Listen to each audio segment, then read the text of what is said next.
A 180 million shilling tender from the Kenya Medical Supplies Authority to a United Kingdom-based company has returned to haunt the agency's suspended Chief Executive Officer, Jonah Manjari. NTV's Seth Olale reports that the new revelations were made before the National Assembly Public Investment Committee. The committee says it is nearing the end of its investigative workload before retreating to compile its report.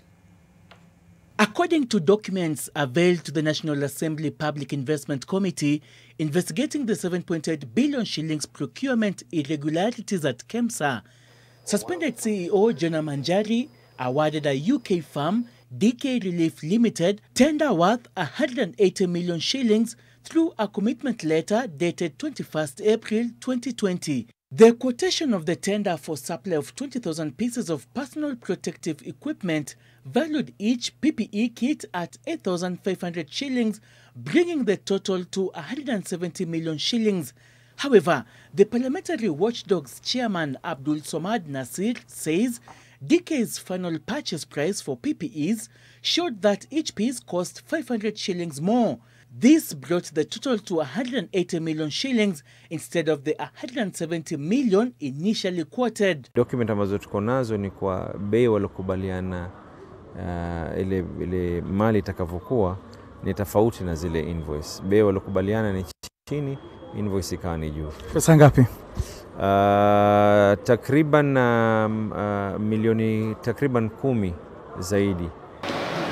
It's also not clear why KEMSA awarded a foreign-based company the multi-million shilling tender for the suppliers of the PPEs and paid them in full, even though the company failed to beat the April 30th deadline for delivery of the goods. Half of the 20,000 PPEs were delivered almost a month later. The legislators have now invited the firm's Kenyan agent, named Jonah Manjari, to shed more light on the tender before the committee can retreat to compile a report that will be tabled before Parliament. The Parliamentary Watchdog investigating the KEMSA heist has so far interviewed over 40 directors of beneficiary companies involved in the scandal.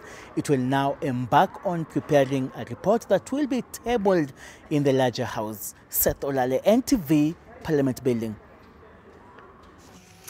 A story that we certainly will be keeping close eyes on.